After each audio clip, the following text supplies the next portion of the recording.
இந்த நாட்டில் நடக்கக்கூடிய சம்பவங்களை பார்க்கும் பொழுது இந்த நாட்டில் நாங்கள் வந்து எப்படி இனி சுதந்திரமாக சந்தோஷமாக வாழலாம் என்பதாக பல்வேறு பிரச்சனைகளுக்கும் பல்வேறு இன்னல்களுக்கும் மக்கள் முகம் கொடுத்து கொண்டிருக்கிறார்கள். அப்படியான ஒரு விடயம் இன்றைய தினம் கூட ஒரு பாடசாலையில் நடைபெற்றிருக்கிறது. அது குறித்தான அந்த காணொலிகள் சிசிடிவி ஃபுட்டேஜ் எங்களுடைய பீப்பிள்ஸ் நியூஸ்க்கு வந்து கிடைத்திருக்கிறது. அது குறித்தான விடயத்தை இன்றைய வைரல் காணொலியில் நாங்கள் பார்க்கலாம். வாருங்கள், இது பீப்பிள்ஸ் நியூஸ். இன்றைய தினம் 10ஆம் தேதி 7ஆம் மாதம் 2024ஆம் ஆண்டு புதன்கிழமை சிறக காலை 6:30 மணிக்கு பம்பலப்பட்டியில் இருக்கக்கூடிய பம்பலப்பட்டிய சென்ட் மேரிஸ் தமிழ் மகா வித்தியாலயத்துக்கு 2 நபர்கள் ஆட்டோவில் வந்து வருகின்றார்கள். அதிலிருந்து ஒரு நபர் இறங்கி வந்து இந்த பாடசாலையில் யாருமே இல்லாத சந்தர்ப்பத்தை பயன்படுத்திக் கொண்டு அங்கு காவலாளி ஏற்கனவே இருக்கின்றார். அவர் இல்லாத சந்தர்ப்பமாக பார்த்து பாடசாலையின் உள்ளே வந்து நுழைகின்றார். அப்படி நுழைந்தவர் பல்வேறு அறைகளுக்கு போறது மட்டுமில்லாம வந்து இறுதியாக பாத்தீங்கன்னா மிக குறிப்பா அவர் அதிபருடைய அந்த அறைக்கே செல்கின்றார்.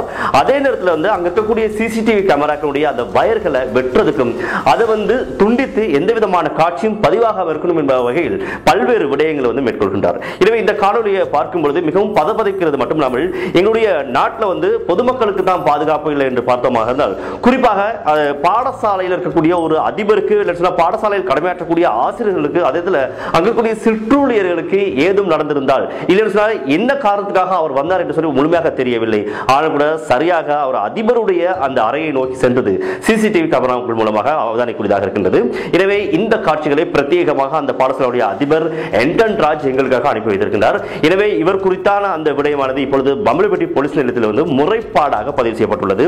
எனவே இந்த நபரை அடையாளம் காட்டி தருமாறு பழைய மாணவர்கள் மத்தியிலும் அதே நேரத்தில் எங்களுடைய பீப்பிள்ஸ் நியூஸ் அந்த ஊடகத்தினுடைய அனுசரணையும் உதவியும் கோரிக்கின்றார் அந்த பாடசாலையுடைய அதிபர் என்டன் ராஜ் அவர்கள். எனவே பார்த்தோமா இருந்தால் தொடர்ச்சியாக இலங்கையில் பல்வேறு துப்பாக்கிச்சூடு சம்பவங்கள், போதைப் பொருள் வியாபாரம், இன்னும் சொல்லி பல்வேறு பிரச்சனைகள் இடம்பெறக்கூடிய இந்த சூழ்நிலையில குறிப்பாக ஒரு பாடசாலைக்கு முகம் தெரியாத ஒரு நபர் இப்படி எந்த விதமான ஒரு முன்னறிவிப்பும் இன்றி எந்த விதமான ஒரு அனுமதியும் பெறாமல் அதுவும் காலை நேரத்திலேயே இப்படி செல்வது அப்படின்றது எந்த அளவுக்கு பாடசாலை மாணவர்களுக்கும் ஆசிரியர்களுக்கும் பாதுகாப்பானதாக இருக்கும் என்பதாகத்தான் கேள்வி என தோடுகின்றது. அதே நேரத்தில் இந்த பாடசாலை பற்றி நாங்கள் விசாரித்த வகையில் ஏலவே இருந்த அதிபருக்கும் இப்பொழுது வந்திருக்கக்கூடிய இந்த அதிபர் வந்து 2 மாதங்கள் மாத்திரம்தான் கடமை பொறுப்பேற்று அவர்களுக்கு இடையில் ஏதாவது ஒரு முறைகள் காணப்படுமா இல்லை பாடசாலை மட்டத்தில் ஏதாவது பிரச்சனை ஏற்படுமா என்ற பல்வேறு கோணங்களில் பல்வேறு கேள்விகளும் எங்களுக்குள் எழுகின்றன. எனவே இது குறித்தான முழுமையான விடயங்கள் கிடைக்கப்படும் பட்சத்தில் அதனை நாங்கள் தருவதற்கு தயாராக இருக்கின்றோம். எனவே இந்த காணொலியை அடிப்படையாக வைத்து இப்பொழுது உங்களுக்கு நாங்கள் இந்த விடயத்தை தெளிவுபடுத்தியிருக்கின்றோம்.